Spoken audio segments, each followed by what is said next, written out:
Ni hao, salut à tous, j'espère que vous allez bien. La dernière fois, dans la dernière vidéo, nous parlions des armes dans la pratique et j'aimerais qu'on s'y attarde un petit peu plus et notamment concernant le respect des armes.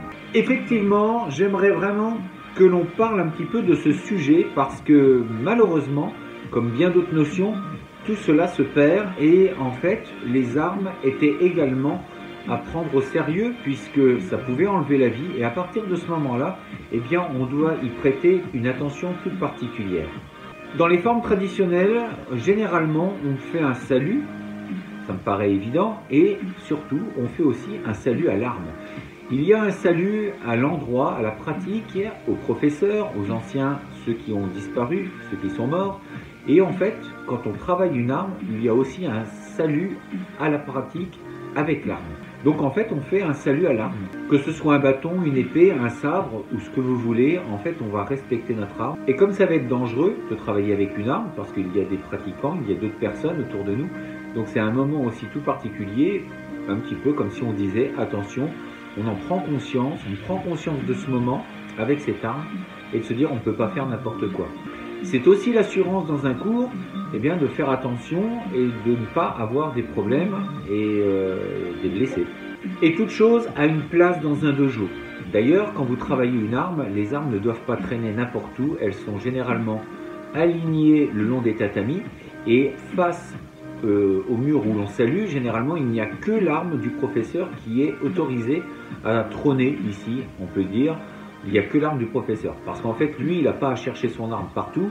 Il doit savoir où elle est. Et généralement, on la pose devant le lieu où on salue. Et généralement, il n'y a que son arme. Les autres armes des élèves sont de l'autre côté, sur les côtés éventuellement.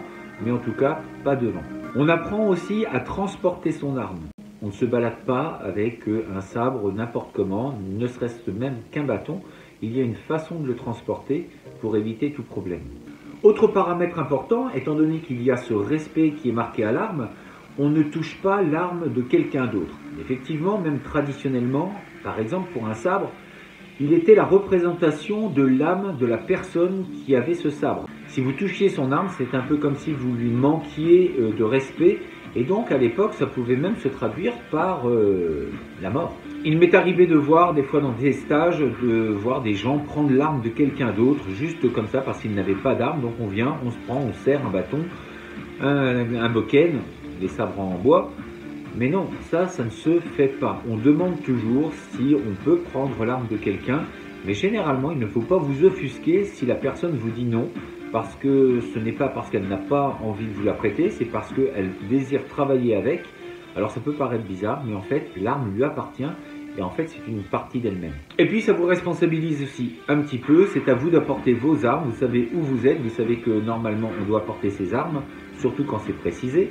Et de ne pas avoir à demander une arme à quelqu'un d'autre. Si j'ai piscine, je ne vais pas demander le slip, le maillot de bain de quelqu'un qui est là ou même lui prendre juste parce que j'ai oublié le mien. Donc, on respecte son arme. On y fait attention. Donc, quand on la pose, on ne la jette pas. On la pose avec délicatesse. On essaye de prendre conscience de ce que l'on fait, on essaye de marquer un respect à cette arme, parce que cette arme peut défendre, elle peut tuer, donc elle a aussi un rôle. Et puis ce fait de marquer une attention particulière à cet objet, eh bien ça lui confère aussi une certaine importance, et on va y faire attention. Et puis ça nous permet de faire attention aux autres, de prendre conscience qu'on peut faire mal, que l'on peut blesser, donc ce n'est pas anodin, et donc il nous faut être responsable vis-à-vis de cela. Donc respectez votre arme, respectez celle des autres, ne faites pas n'importe quoi avec, entraînez-vous au maximum en tout cas avec parce que c'est important également, vous allez travailler des notions différentes, je vous souhaite une bonne pratique. D'ici là, restez fort, restez beau et surtout bienveillant. Ça tienne.